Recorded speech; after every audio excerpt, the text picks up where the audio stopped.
అలంకారం ఓవర్ అయిపోకూడదు,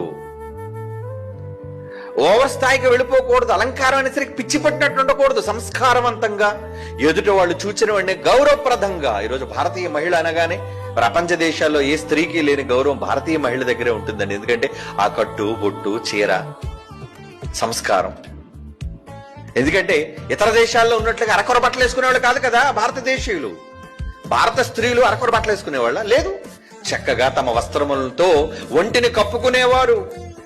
బంగారు నగలతో ఆభరణాలు ధరించుకుని, నుదుటిన బొట్టు పెట్టుకుని, చక్కటి గాజులు పెట్టుకుని, మెడలో చక్కటి ఆభరణాలు పెట్టుకుని.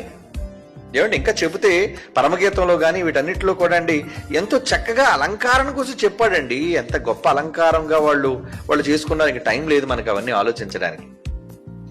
ఒక దేవదూతను అలంకరించాడు. దేవుడు తనున్న లోకాన్ని గొప్పగా రంగులమయంగా చేసుకున్నాడు. తన సింహాసనం చుట్టూ ఇంద్రధనుస్సును పెట్టుకున్నాడు. నీలధూమ్ర రక్తవర్ణాలు ఆయన చుట్టూ ఉన్నాయి.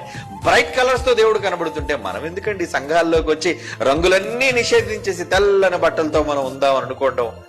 పవిత్రతకి ఇదేనా నిదర్శనం? క్రైస్తవ్యంలో పవిత్రతకి నిదర్శనం తెలుపా? నో, వైట్ కలర్ కాదు, గుణం. ఏమండి